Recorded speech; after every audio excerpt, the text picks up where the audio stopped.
Bonjour à tous et bienvenue pour une nouvelle vidéo. Dans les projections, je méditais là-dessus, je me disais, en fait, au-delà des points de vue, les statuts et tout ça, c'est vraiment quelque chose de très personnel, en persona l'ego. Le masque. Si je cite un exemple concret, par exemple, excusez-moi. Si on te prend toi qui regarde cette vidéo, pour rentrer directement dans le vif du sujet. Pour certaines personnes de ta famille, par exemple, tu peux être un frère, une sœur, la fille de quelqu'un, le fils de quelqu'un. Ça, c'est la vision que ta famille va te donner. Après, si tu as un boulot quelque part et que tu as un patron, pour lui, tu seras son employé. Pour ton copain, ta copine, t'es son conjoint, sa conjointe.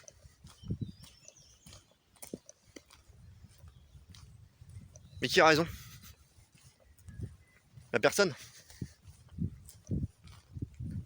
Parce que ça, c'est que des statuts. Et ce qui n'est pas immuable n'est pas la réalité, comme il explique dans les traités hindous. C'est pas que ça sert à rien, attention. Les statuts, ils sont utiles. Et passer un temps... C'est pour ça qu'on a du mal à comprendre les maîtres spirituels, c'est parce qu'ils fonctionnent sur un... Bon, je vais simplifier, hein, je vais dire un terme grossier, hein, une autre fréquence que nous. C'est pas le but de la vidéo, mais... Parce que nous, on voit quoi?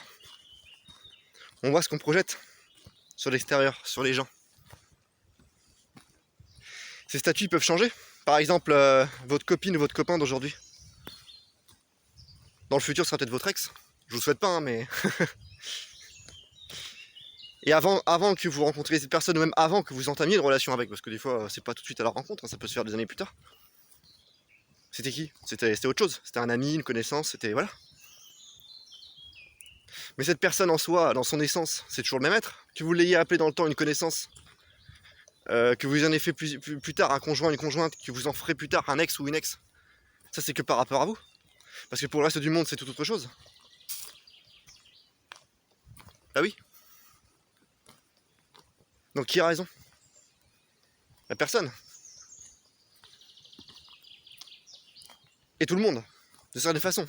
Ça dépend de quel point de vue on se passe. C'est comme pour les religions. Il y en a qui sont à dire ouais, ma religion est vraie, l'autre est fausse, machin. Et puis d'autres, oui, soit toutes les religions sont vraies, soit elles sont toutes fausses. Bah si je me tourne du côté... alors je sais plus c'est quoi, si c'est... je crois que c'est Advaita, Vedanta, mais je suis plus sûr. Bref, le Neti Neti là en Inde, par la négative comme il dit là. Parce que c'est pas Advaita Vedanta qui utilise ça d'ailleurs. Ça veut dire Neti Neti, ça veut dire ni ceci ni cela. Si on prend de ce... Enfin c'est pas un point de vue, mais si on médite à partir de là, on peut dire que toutes les religions sont fausses. Et c'est justement parce qu'elles sont fausses qu'elles marchent. Allez, ça y est, j'en ai perdu un ou deux là, je crois. Allez, je m'explique.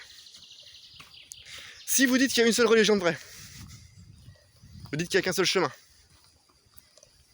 Bon, ça ramène à la vidéo intérieure avec le cadeau de service et compagnie. En gros, vous limitez le truc, vous limitez le divin, vous l'enfermez. Bon, ça marchera pas, parce que vous pouvez pas atteindre l'illimité avec le limité. Vous pouvez pas atteindre la forme, enfin le fond si vous brisez pas la forme à un moment donné. Malgré qu'il faut utiliser la forme, ça je le répéterai plus. Mais du coup, si vous dites qu'il y a une seule religion de vraie, ça fait que les autres sont fausses. Donc ça fait que la vôtre est inopérante. Si vous dites qu'elles sont toutes fausses, et c'est justement pour ça qu'elles mènent au vrai, vous admettez du coup qu'en brisant la forme, on rejoint le fond. Et si vous dites qu'elles sont toutes vraies, d'une autre façon aussi, mais qu'elles sont différentes interprétations d'une même réalité, dans ce sens-là, ça marche aussi. Voilà. Dans l'hermétisme, il y a beaucoup qui disent que la vraie voie, la voie, est une non-voie, en fait. Et ça n'a rien à voir avec le paradoxe contre-initiation, irreligion, contraire de la religion, ça. Non, non, là, on est sur autre chose. Vous irez voir, c'est le concept qu'en Inde ils appellent neti neti. Ni ceci ni cela. C'est avancé par la négative. En ne limitant Dieu à rien ni personne. Non, il n'est pas là. Non, c'est pas ça. Non, c'est pas encore ça. Non, c'est pas ça non plus. Jusqu'au moment où on trouve ce que c'est, et là on ferme sa gueule. Parce qu'on est dedans. Voilà. En gros, c'est ça. Ça rappelle la discussion que j'avais avec un ami il y a 2 minutes par message, où je lui expliquais. D'ailleurs, c'est en partie lui qui m'a inspiré cette vidéo en fait pendant ma balade. Donc au passage, je te remercie. On parlait d'un dédicace à lui, il va se reconnaître. On parlait d'un personnage de manga qui représente l'Antéchrist. Ce cher Griffith. Donc dédicace à toi mon grand, tu te reconnaîtras. Et je lui expliquais, je lui disais que ce qu'un être voit à l'extérieur dépend en partie de son intérieur. Ça c'est pareil, tous les traités spirituels nous le disent et ça nous fait râler à chaque fois. Ça fait râler, moi ça me fait râler moi. Ça quand chaque fois je dis ça, ça me fait râler. Bah, ça fait râler parce que je sais que c'est vrai. Donc du coup ça me fait chier. Faut pas dire ça à un lion. Faut pas lui dire que l'extérieur est le reflet de son intérieur, ça va le saouler. Parce qu'il sait que c'est vrai, donc ça va le saouler encore plus. Et du coup oui, alors c'est vrai, moi j'ai bien dit en partie par contre. Quand ils disent totalement, je suis pas d'accord. On va pas rentrer dans les détails. Mais effectivement oui, il y a de ça, il y a de ça. En fait les traités spirituels c'est comme ailleurs si vous voulez parfois, ça manque de nuances.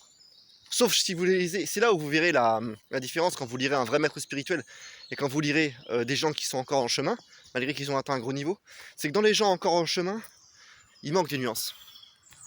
Voilà, ça va tirer soit trop à droite, soit trop à gauche. Quand vous écoutez la parole d'un maître, ça tire pas à droite à gauche. Ça bise pile le milieu à chaque fois. Il y en a qui vont dire non, c'est pas possible et tout, s'exprimer comme ça. Si, c'est possible. C'est possible. Mais ça, je vais pas débattre de ça aujourd'hui, c'est pas le sujet.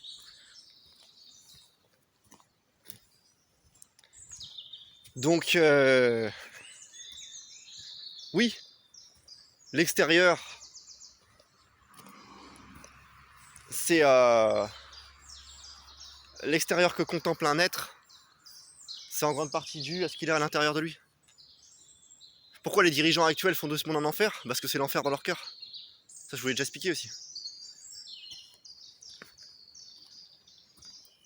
Par contre, quand un saint, on lui fait vivre un enfer, c'est pas le reflet de son intérieur. C'est ses épreuves. Vous voyez, ça faut pas tout confondre. C'est bien pour ça que je dis que, en partie, l'extérieur que vous contemplez est en partie le... Ça, certains veulent pas l'admettre, mais je m'en fous. Est en partie le résultat de votre intérieur. En grande partie même, sûrement d'ailleurs. En majeure partie. Mais pas totalement. Pas totalement. Vous prenez, je vous fais un dernier exemple pour la fin, parce que je pense que vous avez compris. Vous prenez un bijou. Admettons, je sais pas moi, la médaille de votre grand-mère. Et bien pour votre grand-mère, cette médaille, c'est la médaille de son baptême. Pour vous, c'est la médaille du baptême de votre grand-mère. Pour un mec qui va la trouver par terre, bah c'est une chance de se faire du fric. Et puis pour le mec qui va fondre de l'or, bah c'est juste une pièce en or parmi d'autres en fait. Sauf s'il décide de la trouver plus belle et de la garder, vous voyez, mais c'est encore une projection, c'est encore un statut. Les choses, elles ont la valeur que vous leur donnez. Parfois oui, parfois non.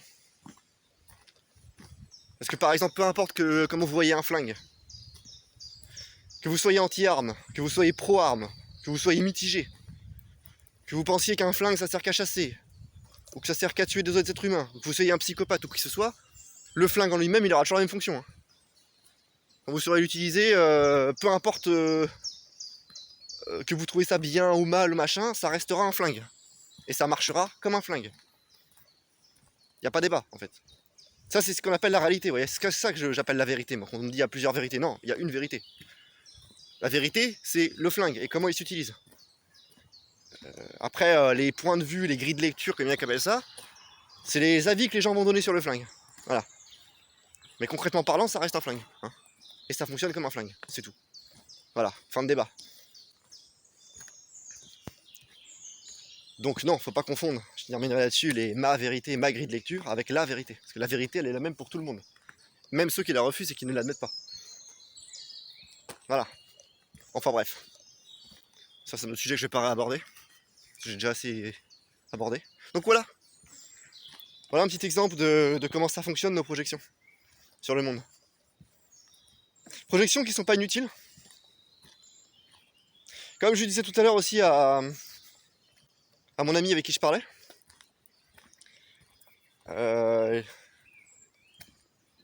Cette lutte entre le bien et le mal, entre l'enfer et le monde céleste, on va dire, pour simplifier.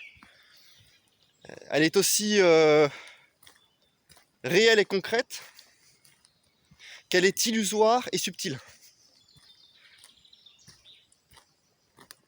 Parce que ça dépend où on en est. Quand je dis où on en est, c'est est avec un E majuscule. Être. Voilà, je terminerai là-dessus. Bonne journée à tous, que Dieu vous garde et que la Sainte Mère vous guide. Amen.